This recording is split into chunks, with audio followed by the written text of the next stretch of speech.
Abra sua Bíblia, no Novo Testamento, na Epístola de Paulo aos Gálatas.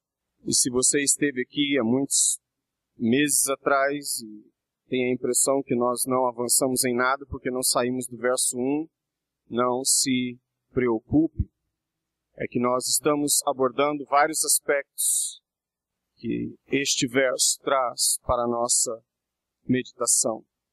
A fim de termos uma perspectiva um pouco mais abrangente do texto, leiamos então, assim mesmo como estamos, assentados, não obstante, reverentemente a palavra de Deus. Leiamos Gálatas capítulo 1, os versos 1 ao verso 5. Paulo apóstolo, não da parte dos homens, nem por homem algum, mas por Jesus Cristo e por Deus Pai, que o ressuscitou dentre os mortos. E todos os irmãos que estão comigo às igrejas da Galácia, graça e paz da parte de Deus, Pai e do nosso Senhor Jesus Cristo, o qual se deu a si mesmo por nossos pecados, para nos livrar do presente século mau, segundo a vontade de Deus, nosso Pai, ao qual seja dada glória para todos sempre. Amém. Nesta saudação inicial, voltemos então nossa atenção para o verso 1. Paulo, apóstolo, não da parte dos homens, nem por homem algum, mas por Jesus Cristo e por Deus Pai, que o ressuscitou dentre os mortos. Pai, nós pedimos, em nome de Jesus Cristo, que o Teu Santo Espírito gere vida em nós através da Tua Santa Palavra e que nesta noite saiamos daqui edificados para mais uma semana de serviço para o louvor da Tua glória. Em nome de Jesus pedimos. Amém. Ao lermos Gálatas, capítulo 1, verso 1, nos deparamos com várias implicações desta convicção apostólica e que se encontram reveladas implicitamente no verso 1, explicitamente em todo o Novo Testamento. O que nós temos abordado com base em Gálatas, capítulo 1, verso 1, tem fundamentação em todo o Novo Testamento. E a primeira coisa que nós vimos, depois de 3 análises da história da ressurreição, hoje nós relembramos a primeira das ênfases experimentais da ressurreição, e foi esta a nossa proposta muitos meses atrás, a convicção apostólica e a continuação. Você, ao ler Gálatas capítulo 1, verso 1, sente Paulo tendo um quê de continuação. Você sabe da história, a igreja foi plantada, as igrejas foram plantadas na Galácia. Depois de muito tempo, o apóstolo tem que escrever para eles. A epístola, como nós já dissemos anteriormente, ela é séria, ela vem cheia de preocupações. E as razões nós analisaremos no futuro, Deus assim permitindo. Mas você observa nas palavras de Paulo que há um quê de continuação. E nós vimos isso em relação a Filipenses 3, de 17 a 24.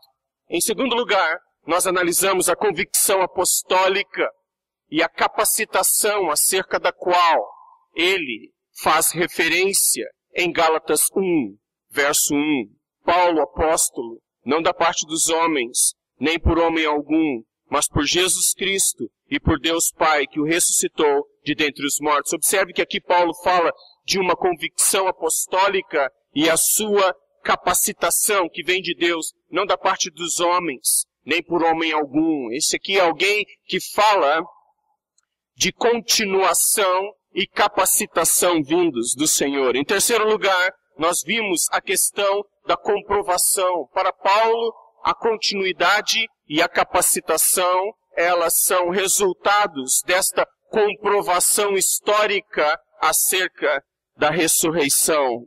Aquele que de dentre os mortos trouxe Cristo. É através dele que eu continuo sendo apóstolo deste Senhor. Depois nós vimos a questão que gera confiança, a convicção apostólica e a confiança gerada em sua alma. A ressurreição tem esta habilidade de gerar na alma de todo aquele que crê o elemento de confiança. Existe continuação, existe capacitação, existe comprovação, mas também existe esse aspecto na palavra do apóstolo de confiança. Ao ler Gálatas capítulo 1, verso 1, você não pode evitar, você não pode deixar de perceber a nota de confiança. Eu, Paulo, apóstolo, não da parte dos homens, nem por meio de homem algum, mas por parte daquele que trouxe o seu Filho Jesus de dentre os mortos. É dele que eu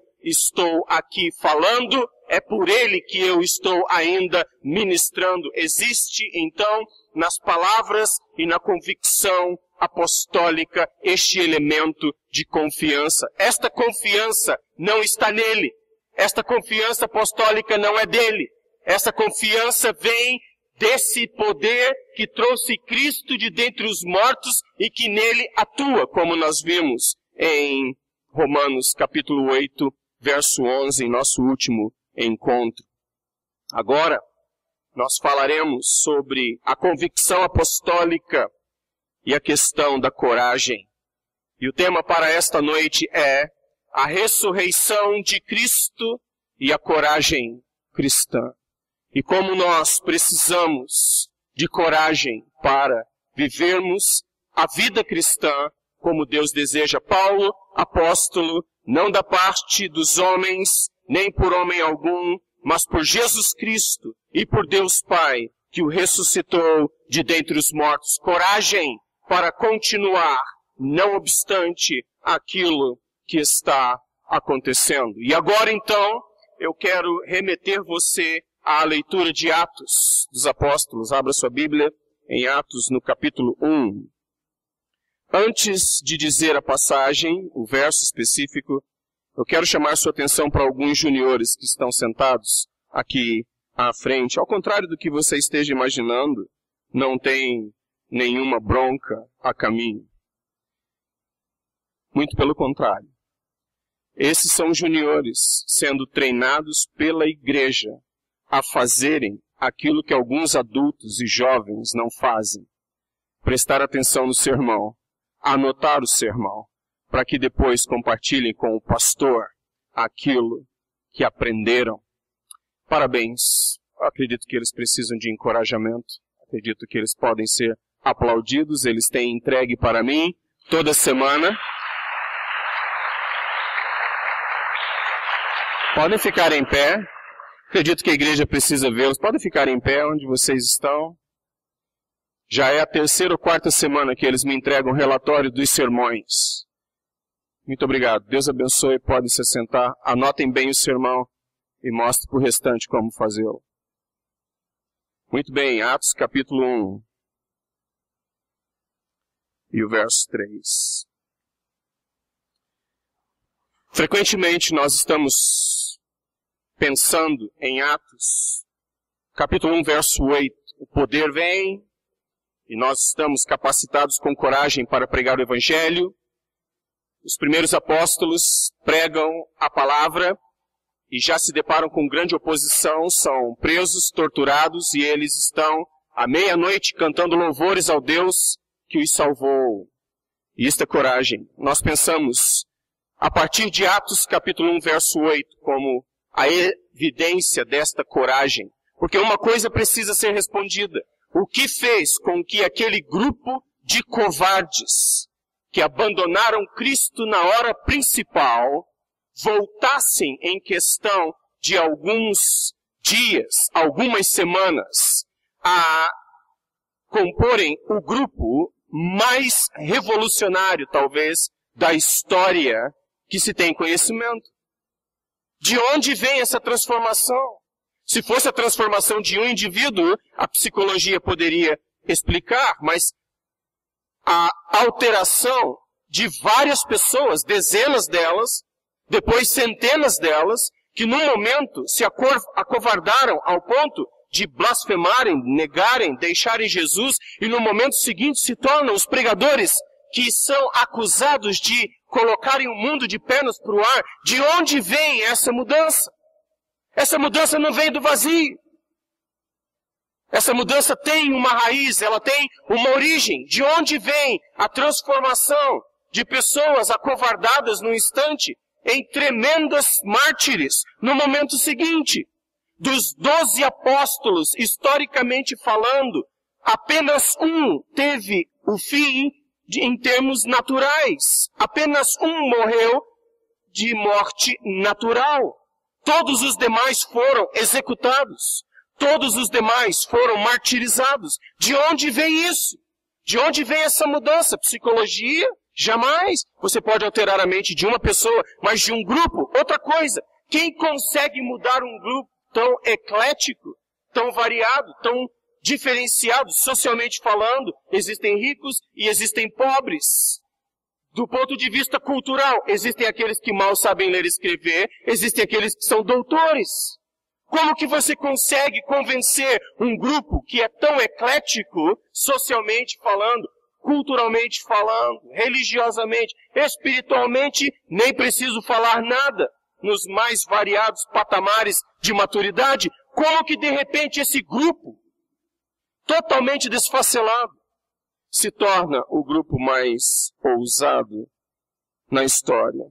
Só existe uma resposta: a ressurreição de Jesus Cristo. Paulo sendo um deles.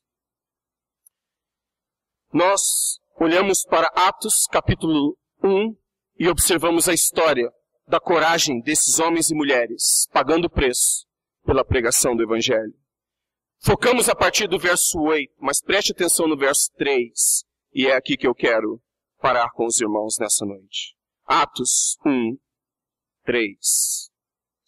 Aos quais também, depois de ter padecido, se apresentou vivo com muitas e infalíveis provas, sendo visto por eles por espaço de 40 dias, e falando das coisas concernentes ao reino de Deus. Aqui está a fonte dessa transformação. Aqui está a raiz desta vida. Atos capítulo 1, verso 8, é a promessa: fiquem aí até que do alto sejais revestidos de poder. Mas esta promessa vem de um encontro com o Cristo ressurreto. E aqui está, no capítulo 1, verso 3 de Atos, o Cristo ressurreto falando com eles. E é isto que gera a coragem. É aqui que se encontra a raiz, a explicação dessa coragem apostólica. E nós, então, temos algumas ênfases para esta noite. A primeira delas é esta: coragem inicialmente identificada com o padecimento de Cristo. Observe só o que diz o verso 3. Aos quais também, depois de ter padecido. Para mim, é fascinante que a Bíblia seja assim tão sábia, e não poderia ser diferente. O Espírito a inspirou. E ele começa falando sobre coragem, não do ponto de vista dos espartanos, não do ponto de vista do grande general Leônidas e da grande vitória de Termópolis. Ele não começa falando de Paulo, o grande apóstolo, dos grandes heróis e heroínas da fé. Ele começa falando sobre coragem do ponto de vista do qual todos nós podemos iniciar. O ponto de vista do padecimento. Porque nesses aspectos, senhoras e senhores, todos nós somos iguais. Não, nós teremos experiências variadas de vida. Uns serão brilhantes numa área, terão muito mais sucesso em outra. Nós teremos pessoas mais cultas, mais letradas do que outras, mais ricas, quem sabe, não interessa. Mas uma coisa é comum, e este é o ponto de partida da coragem apostólica: o padecimento de Cristo. Quando eu me identifico com o padecimento de Cristo, eu tenho chance de crescer em coragem. Quando eu me comparo, ou quando eu me reporto ao grande grego Leônidas, eu não tenho chance. Eu não sou um guerreiro, eu não sou um general. A propósito, nenhum dos apóstolos eram. Nenhum dos discípulos, camponeses, donas de casa, médicos, alguns deles cobradores de impostos, outros professores. Ora, senhoras e senhores, esses não são homens e mulheres preparados para a guerra. São pessoas comuns, como eu e você. E se nós tentássemos começar do ponto de vista dos grandes, nós fracassaríamos. Mas a coragem tem início onde? Nesse Cristo que padeceu. E quando nós começamos ali, existe a chance de vencermos. E quem dera nessa noite nós todos nos identificássemos com os padecimentos de Cristo. Nele nos regozijássemos, como fizemos através da ceia do Senhor. E nas dores de Cristo encontrássemos o primeiro passo para uma vida de coragem, para uma vida de grande ousadia. Porque ali nós teremos chance de identificação. Caso contrário, não teríamos qualquer ponto de referência para com o exemplo. Mas em Cristo nós temos.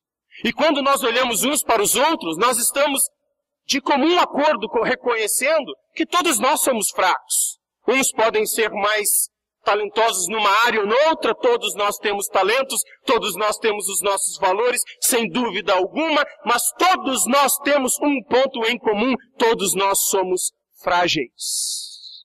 Todos nós somos fracos.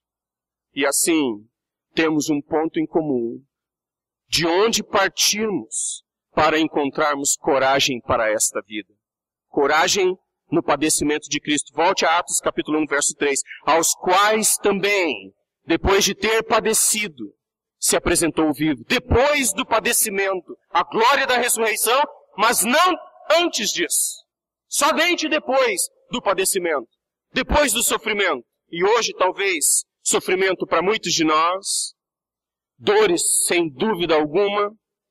Mas lembre-se disso. Primeira identificação nos padecimentos. E aí o processo se desenrola. Ele tem sequência. E nós vemos que isto é uma questão de identificação. Eu preciso não apenas olhar para o padecimento, eu preciso me identificar com ele. Ele se apresentou. Isso significa que existiu relacionamento. Existiu interação entre aquele que está recebendo de Cristo o poder e aquele que sofreu em nome do que recebe o poder. Nós temos esta identificação. Ele se apresenta com provas infalíveis e esta apresentação faz com que eles recebam coragem, aos quais também, depois de ter padecido.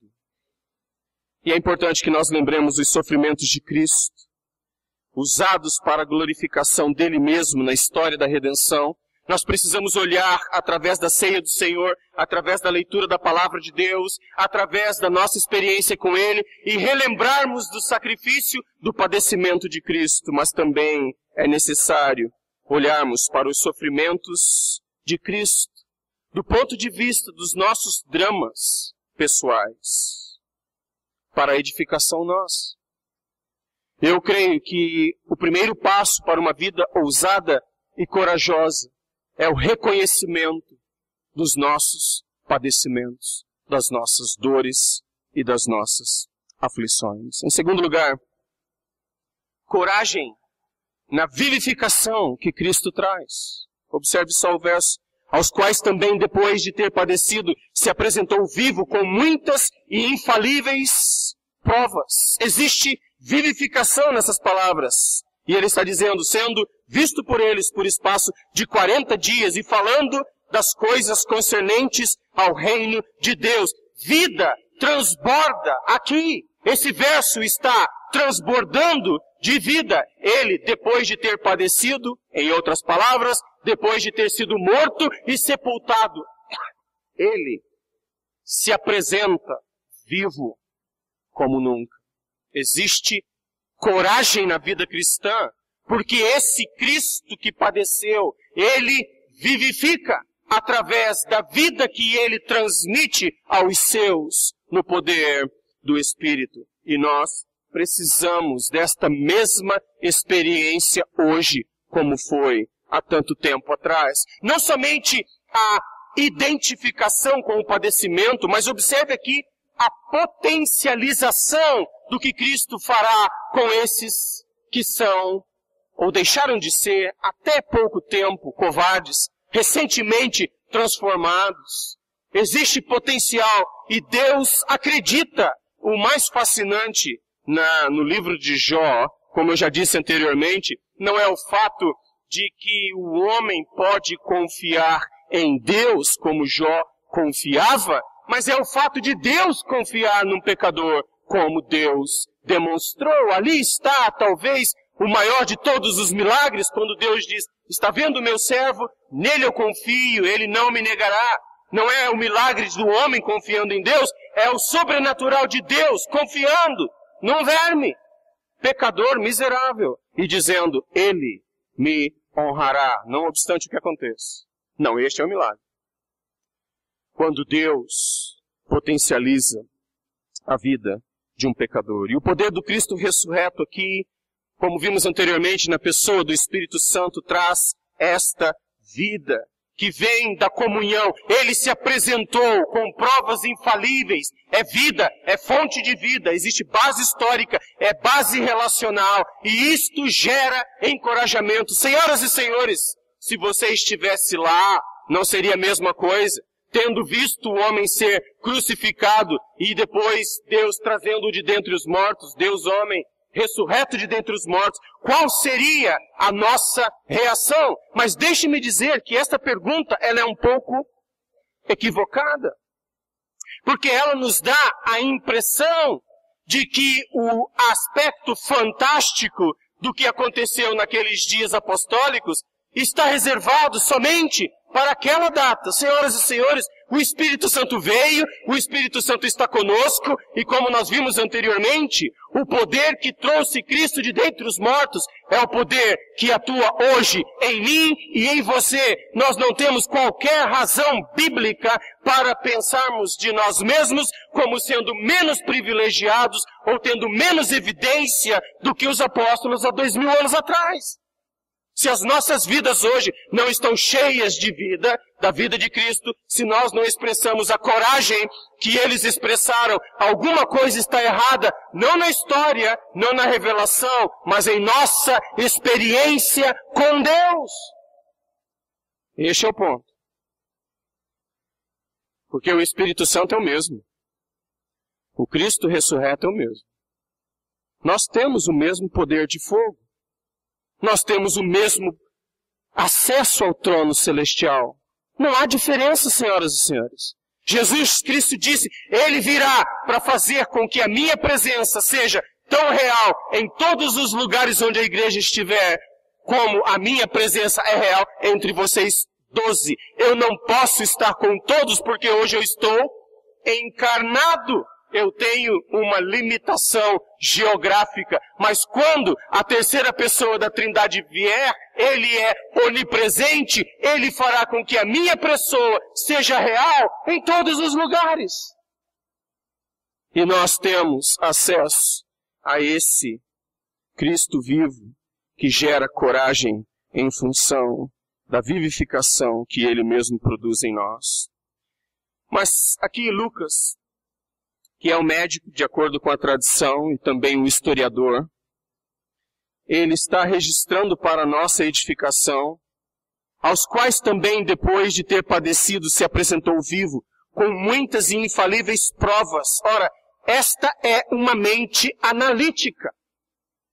Ele não está falando de coisas que ele acha. Ele não está dizendo, eu deduzo, eu estou aqui dando chance. Ele está embasando o argumento em provas. Existem provas infalíveis de que isto é realidade. Ele está registrando para a nossa edificação, porque a coragem apostólica é evidência de Cristo na história e na história das nossas vidas. Coragem na evidência de Cristo. Ele se apresentou com provas infalíveis. Mas também coragem na companhia de Cristo. Existe habilitação. Quando eu me sinto incapaz, quando os apóstolos se sentiam miseráveis, lembre-se de Pedro, que quando traiu Jesus, negou Jesus, Jesus, diz o texto bíblico, olhou para ele, não disse uma palavra. E quando Jesus olha para Pedro, Pedro sai dali em desespero e chora amargamente. esse homem tinha todas as razões na vida para terminar como Judas. E, no entanto, passa a existir coragem, porque ele experimentou a habilitação que vem dessa companhia maravilhosa que é a pessoa de Jesus Cristo, aos quais também, depois de ter padecido, se apresentou vivo com muitas e infalíveis provas, sendo visto por eles por espaço de 40 dias e falando das coisas concernentes ao reino de Deus. Imagine os 12 agora, imagine os discípulos agora, tendo uma reunião com o Cristo ressurreto, e esse Cristo está com eles em relacionamento vivo, transmitindo vida, transmitindo poder, transmitindo aquilo que é o que eu chamo de habilitação, capacitação para uma vida tão radical que lógica nenhuma poderia explicar a não ser o próprio Cristo ressurreto. A companhia de Cristo gera isso. Tem você estado na companhia de Cristo? Tem você desfrutado de comunhão com Cristo? Investe você tempo na presença de Cristo? É necessário que assim façamos, porque o Espírito que trouxe Cristo de dentre os mortos, ele fará com que esse Cristo que se apresentou por um espaço determinado de tempo, com provas infalíveis, com provas irrefutáveis, por um espaço de 40 dias, tendo se colocado à disposição dos apóstolos que o havia traído, esse Cristo, através do Espírito, pode igualmente hoje me habilitar para uma vida de coragem. Tem você estado na companhia de Cristo? Irmãos, eu não sei quanto a você, mas a companhia dos homens, só Deus para aguentar na sua totalidade. O mundo no qual nós vivemos é um mundo que suga de nós toda energia, todo ânimo, todo senso de expectativa, de esperança. Somente na pessoa de Cristo nós encontramos alívio. Tem você dependido de Cristo, como o hino diz, levando tudo a Ele em oração, das coisas mais simples até a coisa mais complexa. Falando com Ele honestamente: Senhor, essa semana não está fácil. Eu estou cansado, estou abatido, estou aflito, não sei a razão pela qual me sinto assim, mas eu quero agora fechar a porta atrás de mim e ficar em silêncio na Tua presença, falar contigo. E o fato é, extraordinariamente falando, que logo após um momento de íntima comunhão com Ele, a revitalização vem, a habilitação vem, e nós encontramos coragem na companhia de Cristo. Mas é exatamente porque o mundo é o que é, que o verso 3 termina dizendo, depois de ter passado com eles 40 dias, falando das coisas concernentes ao reino de Deus. E com isso eu quero terminar. Coragem na instrução de Cristo. Cristo está encorajando, está dando poder e coragem para os seus apóstolos, fazendo com que eles pensem naquilo que é muito maior do que eles, naquilo que está por vir. Esse tempo atrás estava assistindo uma palestra de um especialista em gerenciamento de problemas humanos. E ele disse algo que me fascinou. Ele disse o seguinte: muitas vezes para você resolver um problema, você precisa dividi-lo, certo? Você tem um problema que aparentemente é grande, você dividi-lo em partes e gradativamente administrá-lo. E todo mundo concorda com isso. Você pega o problema e quebra em pequenas partes para tentar administrar a parte e eventualmente o todo. Mas esse teorista fez uma outra proposta totalmente inversa. Ele diz: isso é bom em algumas circunstâncias, mas às vezes, para resolver o problema, você não pode diminuí-lo. Você tem que arrumar um maior ainda. Você cria um problema maior ainda. E então, a sua perspectiva do problema atual passa a ser outra. Não, olha aqui. Jesus Cristo acabou de vencer a morte. esses apóstolos acabaram de negar, são covardes no processo de reestruturação. O que Cristo faz? Que volte os olhos para o passado recente? Não. O que Cristo faz? Que eles foquem no atual? Não. Cristo pega os olhos desses apóstolos e foca onde? No reino que está por vir. Existe algo muito maior, existe algo muito mais abrangente. Eu quero passar tempo com vocês falando sobre o que passou, por que eu padeci, o que vocês vão viver agora, mas existe algo muito maior e eu quero falar com vocês sobre as coisas concernentes ao reino de Deus. E eu creio, irmãos, que pensarmos nas coisas concernentes ao reino de Deus é aquilo que traria, sem dúvida alguma, grande encorajamento para nós. E eu creio que se Cristo fez isso com eles, nós precisamos repetir a prática e falarmos mais e mais das coisas relacionadas ao reino que está por vir. Mas para isso, você precisa ter o coração cheio do Novo Testamento para poder discorrer com os seus lábios acerca daquilo que é o reino que nos espera. Sem conhecimento desse reino nas Escrituras, nós não teremos prazer de falar sobre ele. Mas foi assim que Jesus começou, e aqui está a raiz da coragem cristã. Atos, capítulo 1, verso 3, e o Cristo ressurreto, aos quais também, depois de ter padecido, se apresentou vivo, com muitas e infalíveis provas, sendo visto por eles por espaço de 40 dias, e falando das coisas concernentes ao reino de Deus. Eu quero terminar lendo com você a segunda epístola de Paulo a Timóteo. No capítulo 1, William Tyndale, 18 meses antes de ser entregue para as autoridades, foi preso e mantido numa masmorra num castelo em Bruxelas. William Tyndale é considerado um dos pré-reformadores. Graças a ele, o povo de fala inglesa recebeu na Europa, inicialmente, a tradução de todo o Novo Testamento. Por causa de ter traduzido o Novo Testamento para o inglês e colocar a Bíblia nas mãos do povo, William Tyndale foi acusado de heresia. Ele foi colocado numa masmorra.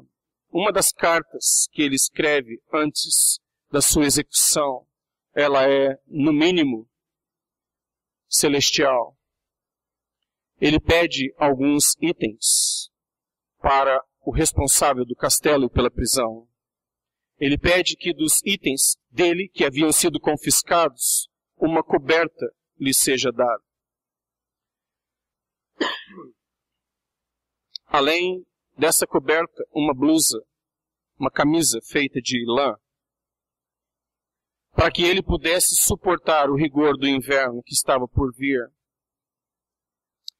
Ele pede uma lamparina, e na carta ele descreve a tristeza que é ficar no escuro. E ele pede uma lamparina para que ele pudesse fazer algo mais, e é esse algo mais para o qual eu quero te apontar. Ele pede um dicionário hebraico, uma concordância hebraica e a Bíblia hebraica. William Tyndale pede a palavra de Deus no original, para que, em comunhão com Deus através da palavra, ele pudesse encontrar conforto e coragem até o dia da execução. Pelo que consta, o pedido foi concedido, porque ele sobreviveu o próximo inverno. 18 meses depois da sua prisão, passado o inverno, William Tyndale é enforcado e depois queimado. E lembre-se que ele foi enforcado primeiro porque ele era um líder religioso, ele era um pastor, ele era um pregador. E porque ele foi um pregador ordenado oficialmente, ele tinha o privilégio de ser enforcado antes e depois queimado. Caso contrário, ele teria sido executado, conforme muitos dos seus amigos, queimado vivo. Ele fala de investir tempo na masmorra, em comunhão com o seu Deus, através da palavra. Dali ele escreve inúmeras cartas, encorajando outros que seriam executados, queimados vivos. E a palavra é: fiquem firmes em Deus. Ele lhes dará o conforto e a coragem no momento correto. Que Deus possa, em sua infinita graça e misericórdia, nos conceder coragem para esta vida e para esta semana. Segunda Epístola de Paulo a Timóteo, no capítulo 1, verso 7. Porque Deus não nos deu o espírito de temor, mas de fortaleza e de amor e de moderação.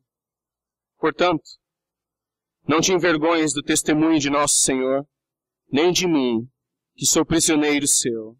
Antes, participa das aflições do Evangelho, segundo o poder de Deus, que nos salvou e chamou com uma santa vocação, não segundo as nossas obras, mas segundo o seu propósito e graça que nos foi dada em Cristo Jesus antes dos tempos dos séculos, e que é manifesta agora pela aparição de nosso Salvador Jesus Cristo, o qual aboliu a morte e trouxe à luz a vida e a incorrupção pelo Evangelho, para o que fui constituído pregador e apóstolo e doutor dos gentios, por cuja causa padeço também isto, mas não me envergonho, porque eu sei em quem tenho crido e estou certo de que é poderoso para guardar o meu depósito até aquele dia. Este homem, em questão de algum tempo, será executado pelo Império Romano. Mas ele está certo de quem está no controle. Que esta possa ser a nossa coragem neste dia. Deus abençoe. Até o próximo. Para a nossa oração final. Antes, porém, se você pegou o seu boletim, dentro dele tem um encarte sobre missões do Conselho Missionário. Leia, por gentileza, ore por tudo aquilo que está ali registrado. O ano passado, você que assumiu o compromisso com o Face de Missões, não se esqueça da sua oferta mensal. Nós precisamos arrecadá-las a fim de mandarmos para os nossos missionários. Se você, o ano passado, colocou o seu nome, assumindo o compromisso de contribuir mensalmente com missões, não se esqueça do valor com o qual você se comprometeu. Entregue para que nós possamos mensalmente sustentar missionários. No ano passado, nós enviamos R$56 mil para missões, e este ano, de acordo com o que foi combinado no ano passado, nós enviaríamos em torno de 72 mil. Façamos isso. Não se esqueça do compromisso. O Senhor te abençoe e te guarde. O Senhor faça resplandecer o seu rosto sobre ti e tenha misericórdia de ti. O Senhor sobre ti levante o seu rosto e te dê a paz. Amém. Podem se sentar. Deus abençoe.